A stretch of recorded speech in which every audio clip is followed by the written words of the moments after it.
que nous allons partager tout à l'heure, malgré les mesures de confinement, les mesures de l'état d'urgence, rends-moi compte de ton administration. Rends-moi compte de ton administration. C'est ça le thème. L'objectif, il faudra déjà que je puisse définir l'objectif de cet enseignement. L'objectif de cet enseignement, c'est pour que nous puissions vous amener à porter plutôt de fruits dans ce que vous faites. Dans tout ce que Dieu vous a donné comme administration, nous allons le définir ici tout à l'heure, que vous puissiez réussir dans votre vie, que vous ne puissiez pas échouer. Pourquoi nous n'avançons pas? Pourquoi nous ne portons pas de fruits? L'administration, c'est quoi? C'est la gestion. La gestion. Je vais définir comme ça l'administration. Il s'agit donc de la gestion d'un groupe, même sa propre gestion, l'autogestion. La gestion de son corps, c'est aussi une administration. La gestion de ses propres biens, c'est une administration. Donc, il s'agit tout simplement de la façon dont vous et moi, nous sommes appelés à gérer ce qui vous a été confié. Ne peut demander le compte que celui qui vous a confié quelque chose. Quand la Bible dit, quand Jean-Baptiste parle dans le désert, il dit, l'homme ne peut donner que ce qu'il a reçu du ciel. Amen. On ne peut pas vous demander compte ou des comptes sur ce que vous n'avez pas reçu. Amen.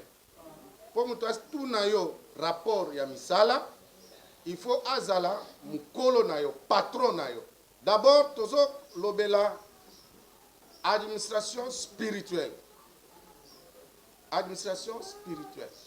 Nde eloko yo toko bananango. Écoutez ce que la parole nous dit, nous avons lu. Abengi Motoana, il appela et lui dit, qu'est-ce que j'entends dire de toi? Rends compte de ton administration. Celui qui parle, c'est le propriétaire des biens, mais qui a donné l'administration, qui a délégué le pouvoir, qui a donné à quelqu'un la gestion de ses biens. L'administration. Il n'a que l'administration, il n'est pas propriétaire. Premier point, dans l'administration spirituelle. Premier point. Un administrateur n'est pas nécessairement propriétaire. Le propriétaire peut être administrateur, mais ici, un administrateur, il faut avoir conscience à comprendre que lorsque j'administre quelque chose qui m'a été confié, je ne suis pas propriétaire. Et quand tu comprends que tu n'es pas propriétaire, tu vas te comporter en conséquence. Sachant qu'un jour, le propriétaire des biens viendra demander des comptes. Après que tout na yo musala o ya pesa kiyo osala kiango ndengeni et que naki ndengeni. Un administrateur n'est pas propriétaire. Puisqu'il n'est pas propriétaire, il s'attend à faire rapport. Il a l'obligation de faire rapport. C'est pourquoi sa gestion doit être une gestion prudente. Sur le plan spirituel, nous avons beaucoup de choses que nous devons rendre compte. Bien-aimé, lisez Romains 12. Romains 12. Je vous exhorte donc, frères, par la compassion de Dieu, à offrir vos corps comme un sacrifice vivant, saint, agréable à Dieu, ce qui sera de votre part un culte raisonnable. Ne vous conformez pas au siècle présent. Amen. Arrêtez-vous d'abord là-bas. La première administration que Dieu nous a donnée, qui rentre aussi dans le spirituel, c'est nos corps. Il dit, vous devez offrir ces corps-là comme des sacrifices vivants. Et quelque part, la Bible dit, ne savez-vous pas que vos corps ou votre corps, c'est le temple du Saint-Esprit. Le corps d'un chrétien est toute une administration spirituelle qui gère les affaires spirituelles, qui doit être sacrifiée pour gérer les affaires spirituelles. Parce que c'est dans le corps, c'est le corps qui rend manifeste les dons que Dieu a mis en nous. C'est le corps. Parce que ce que Dieu a mis en nous, spirituellement, est invisible. Il ne peut être visible qu'à travers les actes que nous posons par ou dans notre corps ou sur notre corps. Ne vous conformez pas au siècle présent, mais soyez transformés par le renouvellement de l'intelligence, afin que vous discerniez quelle est la volonté de Dieu, ce qui est bon, agréable et parfait. Amen. Amen. Sur le plan spirituel, nous avons des comptes à rendre avec Dieu. Un homme, une femme, c'est un homme, une femme transformé.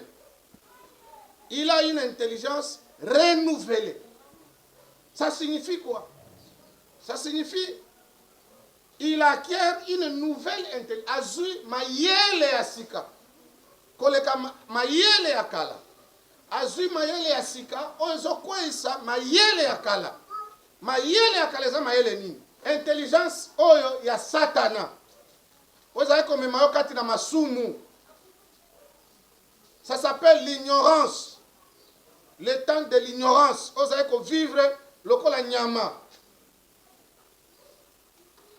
Tant wana ozalaki komema bomwe na yo ndenge olingi et personne ne pouvait te demander de compte. Mutu akotuna eloko moko te. Okoki kosumuka ndenge olingi mutu akotuna yo te. Okoki kosala masumu ndenge olingi kindumba ndenge olingi mutu akotuna yo te. Mais quand tu es renouvelé, un homme qui est renouvelé aza mutu oyo azui mayele ya sika. Nouvelle intelligence, ça signifie Saint-Esprit a kotikati na yo. Saint-Esprit a komanda kotuna yo compte na oyo atiakati na yo. Amen. Qu'est-ce que tu as reçu?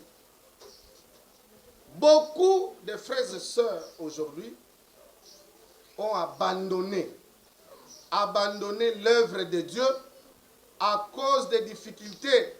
C'est comme ça que dans la lecture on dit ne vous conformez pas au siècle présent.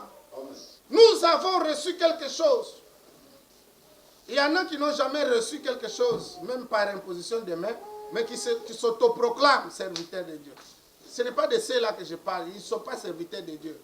La Bible dit, il y en a qui sont venus chez nous, mais ils ne sont pas de chez nous. Ce sont des loups dans la bergerie. Ceux-là ne sont pas des serviteurs de Dieu, ce sont des loups dans la bergerie.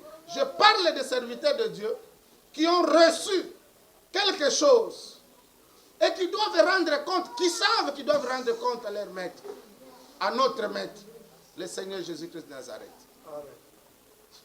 Ceux-là doivent faire honneur à celui qui nous a donné. Comme ça, Paul dit à Timothée, ce que tu as reçu, confie-les aux hommes intègres et honnêtes. Amen, amen. Nous rendrons compte de ce que nous avons reçu, de la façon dont nous avons utilisé les dons de Dieu pour paître les troupeaux de Dieu, pour édifier les enfants de Dieu. Je voudrais dire, les dons que nous recevons de Dieu, c'est toute une administration que Dieu nous donne. Pasteur, évangéliste, diacre, chantre, intercesseur, je ne sais pas moi, protocole, tout ce que nous avons reçu nous permet de nous identifier au Seigneur. De s'identifier dans le colo. C'est-à-dire, biloko tozwi epa na Nzambe nde esali biso tokoma lokola Kristo. Bato bazomona Kristo kati na biso. Paul dit, ne savez-vous pas que vous êtes la lettre du Seigneur? Bato bazotanga Kristo likolo na biso. Mais si nous ne faisons pas ce que le Seigneur nous demande, nous rendrons compte un jour. Qu'est-ce que vous faites des dons que Dieu vous a donnés? Est-ce que nous exerçons avec abnégation le ministère de Dieu? Sinon, oyo tozwa yango et permettre biso tomi monisa, tomi lakisa, to s'exhiber. Et permettre biso to comme ba vedette, et permettre biso to comme ba star. Amen, amen. Amen. Il n'y a pas de réussite, de résultats positifs dans ton ministère sans sacrifice. Amen.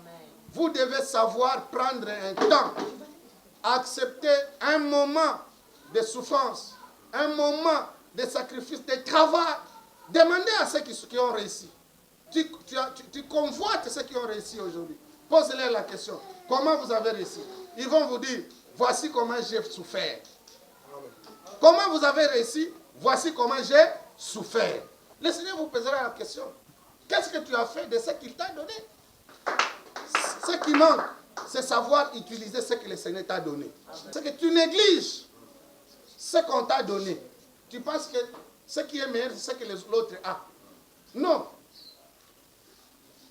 Ce que tu as, si tu travailles là-dessus, sérieusement, les autres vont t'envier. Ils verront que toi, tu as reçu plus que les autres. Ce qui nous fait la différence, c'est le niveau de sacrifice. Le niveau de l'abnégation, la façon dont on se donne. Ce que je me passe, c'est que je